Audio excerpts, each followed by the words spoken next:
کوئی دیکھنے والا نہیں ہے، گناہ کے مواقع موجود ہیں، ذرائع موجود ہیں، اپرچونٹیز موجود ہیں. اس موقع پر ایسی ولنریبل پوزیشن میں جب اس کے پاس سب کچھ ہے، کوئی روکنے والا نہیں، اپنے پرنسپلز اور اپنی ویلیوز کے لیے، اپنے رب کو راضی کرنے کے لیے، اللہ کی حیا کے لیے ایک بندہ اگر گناہ کو نہ کر دیتا ہے نا، یہ انسان کو اتنا سیلف کانفیڈنس دیتا ہے کہ آپ امیجن نہیں کر سکتے.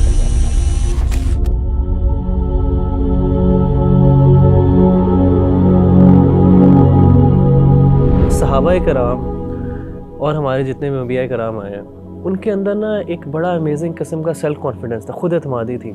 اور بڑے بڑے بادشاہوں اور بڑے بڑے دنیا دار لوگوں کے سامنے وہ حق کی آواز بلند کرتے تھے اور حق کی بات کہنے میں ہچکچاتے نہیں تھے. لیکن ہم آج کل اپنے آپ کو دیکھیں یا یوتھ کو دیکھیں تو ان کے اندر سیلف کانفیڈنس نہیں ہے. بات کرنا بھی چاہ رہے ہیں، بات کر نہیں پا رہے، بات حق کی بھی ہے لیکن بات ہو نہیں پا رہی.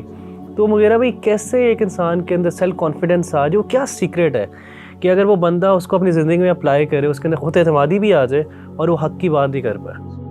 ربی بھائی، اللہ تعالیٰ کو نا 2 قطرے بہت پسند ہے، حدیث میں آتا ہے. ایک قطرہ وہ ہے جو انسان جب اللہ کی راہ میں جہاد کرے اور خون کا قطرہ اس کے جسم سے بہہ جائے، یہ اللہ کو بہت پسند ہے قطرہ. اور دوسرا قطرہ جو اللہ کو سب سے زیادہ پسند ہے وہ یہ ہے کہ انسان اکیلے میں اللہ کے سامنے روئے اور اس کی آنکھوں سے آنسو نکلیں. یہ جو آنکھوں سے آنسو نکلنا یہ اللہ کو بہت پسند ہے. میری نظر میں سیکرٹ جو ہے نا خود اعتمادی کا اور ایسا کانفیڈنس کہ جس میں انسان سمجھے کہ میری سامنے بادشاہ بھی کچھ نہیں ہے، انسان اپنے آپ کو اتنا بڑا سمجھے، یہ تبھی ہوتا ہے جب انسان کی خلوت پاک ہو جائے، انسان کی آئسولیشن پاک ہو. یعنی دروازے بند ہو گئے ہیں، پردے ڈل گئے ہیں، کوئی دیکھنے والا نہیں ہے، گناہ کے مواقع موجود ہیں، ذرائع موجود ہیں، اپرچونٹیز موجود ہیں گناہ کی، لیکن انسان اللہ سے حیا کھا لے، اسے اس بات کا احساس ہو کہ میرا رب مجھے دیکھ رہا ہے، اس کو اپنے آپ سے شرم آئے. اپنے آپ کو دیکھیں، ہر بندہ چاہتا ہے اپنے آپ کو اچھا دیکھنا، کوئی بندہ برا نہیں دیکھنا چاہتا. اس موقع پر ایسی ولنریبل پوزیشن میں جب اس کے پاس سب کچھ ہے، کوئی روکنے والا نہیں، اپنے پرنسپلز اور اپنی ویلیوز کے لیے، اپنے رب کو راضی کرنے کے لیے، اللہ کی حیا کے لیے ایک بندہ اگر گناہ کو نہ کر دیتا ہے نا، یہ انسان کو اتنا سیلف کانفیڈنس دیتا ہے کہ آپ امیجن نہیں کر سکتے. نبی صلی اللہ علیہ وآلہ وسلم کی بڑی پیاری حدیث ہے، آپ نے فرمایا کہ 7 یظلهم اللہ فی ظلہ یوم لا ظل الا ظلہ. 7 قسم کے ایسے لوگ ہیں جن کو اللہ قیامت کے دن اپنے عرش کا سایہ نصیب فرمائیں گے، جب اس دن اس سائے کے علاوہ کوئی اور سایہ نہیں ہوگا. ان 7 میں سے ایک شخص رجل ذکر اللہ خالیا ففاضت عیناہ، ان میں سے ایک شخص وہ ہوگا جو اکیلے میں اللہ کو جس نے یاد کیا اور اس کی آنکھوں سے آنسو بہہ پڑے. ابھی بھائی یہ بہت بڑی بات ہے.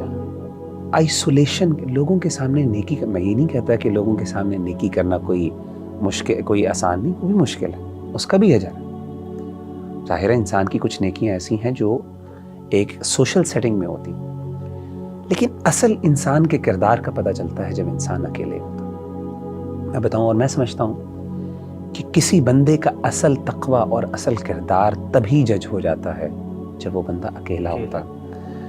اور میں بتاؤں، انسان کی سب سے زیادہ خلوت کو دنیا میں جاننے والا کون ہوتا ہے؟ انسان کی وائف ہوتی، بیوی. اللہ کے بعد اللہ کو تو پتہ ہی پتہ، دنیا کے اندر انسان کی خلوت کو سب سے زیادہ جاننے والا انسان کی بیوی ہوتی ہے.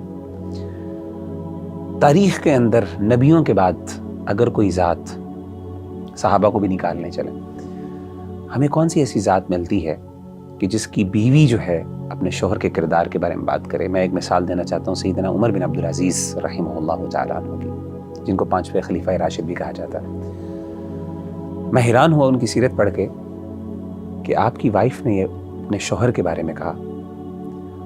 الفاظ کچھ یوں تھے کہ واللہ، اللہ کی قسم، ما رأیت احدا اتقى من زوجی، اللہ کی قسم میں نے اپنی زندگی میں کبھی بھی اپنے شوہر سے زیادہ اللہ سے ڈرنے والا کوئی شخص نہیں دیکھا. امیجن کریں، ہن لباس لکم وانتم لباس لہن، کہ بیوی آپ کے بارے میں یہ کہہ رہی ہے کہ میرا شوہر کی جو نیکی ہے آپ امیجن نہیں کر سکتے. یعنی کوئی ہرڈل نہیں ہے, کوئی روکنے والا نہیں ہے. یہ ایک تقوی کا معیار ہے. انسان جب تقوی کے اس لیول پر ہوتا ہے تو اس وقت انسان کو جو اعتماد نصیب ہوتا ہے اور اللہ کی طرف سے جو انسان کو خود اعتمادی گفٹ کی جاتی ہے, میں کہتا ہوں یہ با کردار آدمی ہوتا ہے. یہ بندہ ہوتا ہے جو بڑے بڑے بادشاہوں کے سامنے حق کے لیے ڈٹ جاتا ہے, جس کے لیے اپنا آپ, جو اپنے آپ کو نیچا کر دے, جو اپنے آپ کے خلاف ڈٹ جاتا ہے, وہ پھر دنیا کے خلاف بھی ڈٹ سکتا ہے. سب سے مشکل تو اپنی ذات کے خلاف کھڑا ہونا ہوتا ہے.